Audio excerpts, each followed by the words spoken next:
Economics का new chapter और chapter का नाम है aggregate demand and aggregate supply.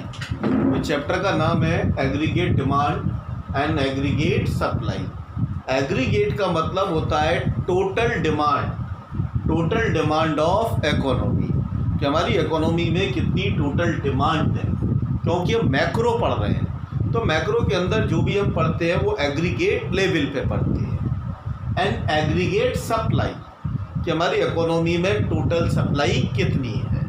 तो अब यहाँ रिलेशन पढ़ते हैं बेटा कि एग्रीगेट डिमांड का रिलेशन एग्रीगेट सप्लाई से, क्योंकि अगर एग्रीगेट डिमांड बढ़ती है तो एग्रीगेट सप्लाई भी बढ़ेगी। तो एडी मतलब एग्रीगेट डिमांड, कि AD is the sum total of expenditure that the people plan to incur. AD का मतलब होता है बेटा एग्रीगेट डिमांड का कि सम टोटल पूरी इकोनॉमी के अंदर जितने भी हमारे पर्सन्स हैं वो पर्सन कितना एक्सपेंडिचर करना चाहते हैं। ठीक है, उन लोगों ने कितना प्लान किया हुआ है कि हमें इतना एक्सपेंडिचर अपने गुड्स एंड सर्विसेज के ऊपर खर्च करना है। That the people plan to incur, कि हमें इतना खर्चा करना है on the purchase of goods and services produce in the economy. कि हमारी जो भी इनकम है उस इनकम में से हमने डिसाइड कर लिया कि इतना रुपया हमें अपनी इस गुड्स एंड सर्विसेज के ऊपर एक्सपेंड करना है। ब्रैकेट में एक चीज़ लिखी है, during the period of an accounting year. ये कब होना चाहिए?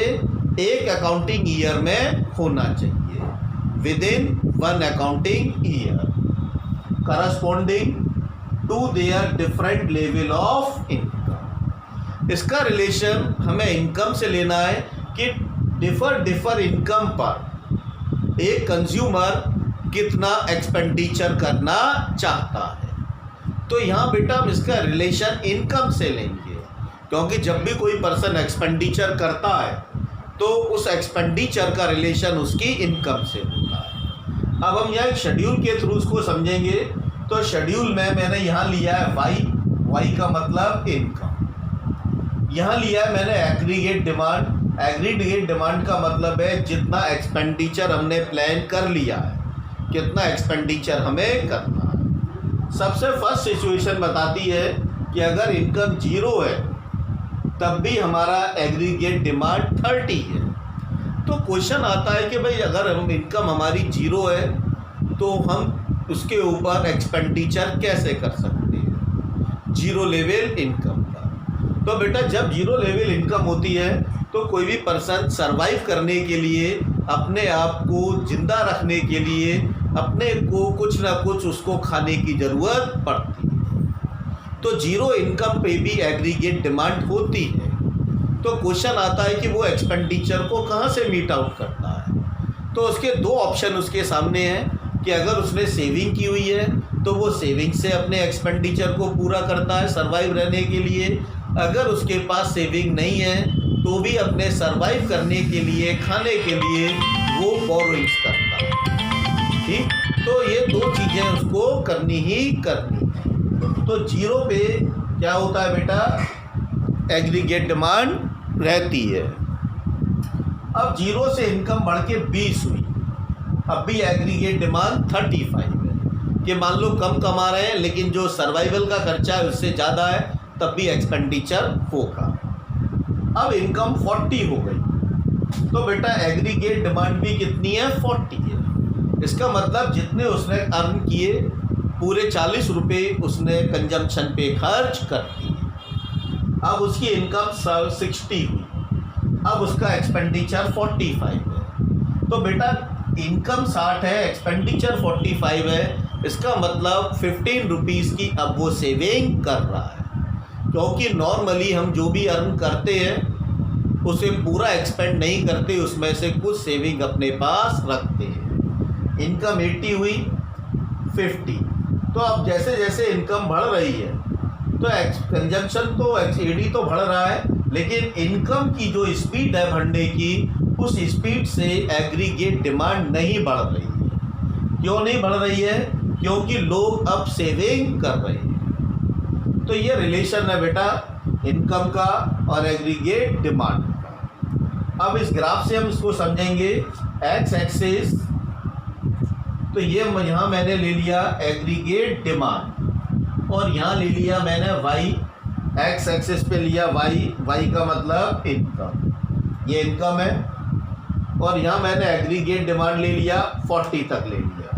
चलो थोड़ा आगे बढ़ाएंगे 50 और 60। जो हमारी इनकम है वो 0 से स्टार्ट थी, तो 0 इनकम मैंने यहाँ से इसको 0 से स्टार्ट किया। 0 पे एग्रीगेट डिमांड 30 थी, तो एग्रीगेट डिमांड का जो बेटा लाइन है वो कहाँ से स्टार्ट होगी 30 से।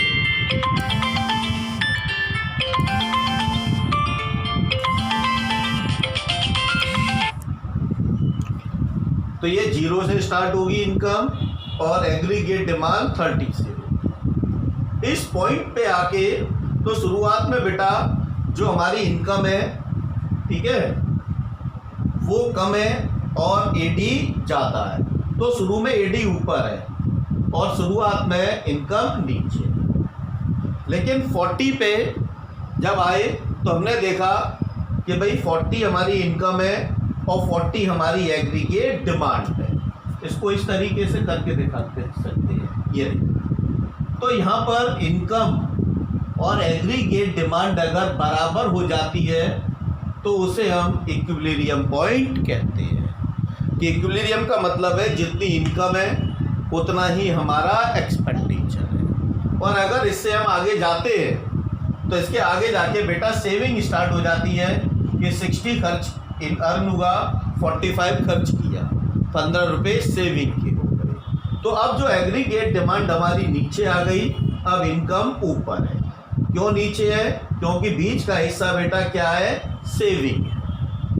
तो एडी हो गई, सी मतलब कंजम्पशन और प्लस आई, आई का मतलब इन्वेस्टमेंट। और इन्वेस्टमेंट बेटा किससे क्रिएट होता है? इन्वेस्टमेंट क्रिएट होता है हमारी सेविंग्स से। तो ये डेफिनेशन हो गई, ये शेड्यूल हो गया एग्रीगेट डिमांड का, और ये एग्रीगेट डिमांड का ग्राफिकल प्रेजेंटेशन है।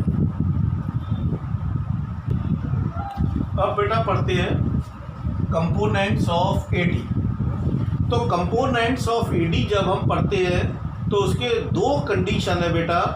Component of AD in closed economy. तो इन क्लोज्ड इकोनॉमी का मतलब है कि जब इकोनॉमी के अंदर सिर्फ दो लोग हैं, एक तो हाउस होल्ड है और दूसरा प्रोड्यूसर है। कि इकोनॉमी के अंदर कितने लोग हैं? एक हाउस होल्ड है and second is producer, government नहीं है। तो बेटा यहाँ पे जो कंजम्पशन है तो दो ही लोग हैं, तो ये सी कहलाएगा हाउस होल्ड कंजम्पशन, कि देश के लोगों ने कंजम्पशन पर कितना एक्सपेंडिचर किया, ये सी है।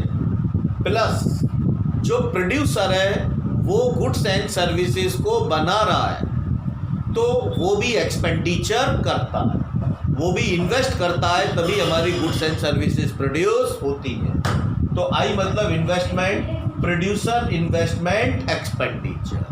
तो प्रोड्यूसर फैक्ट्री खोल रहा है, मशीन में इन्वेस्ट कर रहा है, रॉ मटेरियल चाहिए उसे, तो सिर्फ दो क्लोज्ड इकोनॉमी में आते हैं, कंज्यूमर जिसे अपनी नीड्स पूरी करने के लिए गुड्स एंड सर्विसेज चाहिए, उसके ऊपर जो एक्सपेंडिचर करता है, प्लस प्रोड्यूसर जो एक्सपेंडिचर कर रहा है गुड्स एंड सर्विसेज को प्रोड्यूस करने में। अगर इन दोनों को प्लस करते हैं तो ये कहलाती है हमारी aggregate demand in closed economy. अब सेकंड कंपोनेंट आता है बेटा component of AD, aggregate demand in a open economy. तो ओपन इकोनॉमी का मतलब है यहाँ पर हमने गवर्नमेंट को भी लिया और यहाँ पर हमने रेस्ट ऑफ द वर्ल्ड को भी लिया। रेस्ट ऑफ द वर्ल्ड का मतलब है अदर कंट्रीज जहाँ हम एक्सपोर्ट कर रहे हैं और जहाँ से हम इंपोर्ट कर रहे हैं, उसको भी हम कंसीडर करते हैं, इसीलिए इसे ओपन इकोनॉमी कहते हैं। अब जैसे एडी इज इक्वल टू सी, सी बेटा हाउस होल्ड आ गए, आई का मतलब प्राइवेट इन्वेस्टमेंट, इतना तो सेम है। अब इसमें हमने जोड़ दिया गवर्नमेंट, किसको जोड़ दिया? गवर्नमेंट को प्लस कर दिया। प्लस एक्सपोर्ट माइनस इंपोर्ट, कि कितना एक्सपोर्ट किया उसमें से माइनस कर दिया हमने इंपोर्ट, तो नेट एक्सपोर्ट्स आ गई। अब ध्यान से सुनना, सी का मतलब हाउस होल्ड ने एक अकाउंटिंग ईयर में कितना अपने गुड्स एंड सर्विसेज के ऊपर एक्सपेंडिचर किया, ये सी हो गई। आई मतलब प्राइवेट इन्वेस्टमेंट, प्रोड्यूसर्स ने गुड्स को प्रोड्यूस करने के लिए कितना इन्वेस्टमेंट किया। जी आता है गवर्नमेंट, तो बेटा गवर्नमेंट दोनों काम करती है, गवर्नमेंट कंजम्पशन भी करती है और गवर्नमेंट एक्सपेंडिचर इन्वेस्टमेंट भी करती है। गवर्नमेंट अपने लोगों के लिए, अपने एम्प्लॉयज़ के लिए एक्सपेंडिचर करती है, उसके पास आर्मी है, एयरफोर्स है, नेवी है, तो उन लोगों की रिक्वायरमेंट के लिए खर्चे करती है, वो गवर्नमेंट एक्सपेंडिचर होता है। फिर गवर्नमेंट इन्वेस्टमेंट भी करती है कि गवर्नमेंट हाईवे बनवाती है, रोड्स बनवाती है, गवर्नमेंट डैम्स बनाती है, गवर्नमेंट पावर स्टेशन बनाती है, तो इसे हम गवर्नमेंट इन्वेस्टमेंट कहते हैं। तो इसमें दोनों आते हैं, गवर्नमेंट का कंजम्पशन भी आता है और गवर्नमेंट का इन्वेस्टमेंट भी आता है। अब फोर्थ आता है हमारा एक्सपोर्ट माइनस इंपोर्ट, तो नेट एक्सपोर्ट हमारा कितना होगा। तो इन चारों को हम जोड़ते हैं तो एडी आती है और वो कहलाती है aggregate demand in a open economy. और ओपन वर्ड आ रहा है बेटा जब हम रेस्ट ऑफ वर्ड के साथ जुड़े हैं और एक्सपोर्ट और इंपोर्ट करते हैं।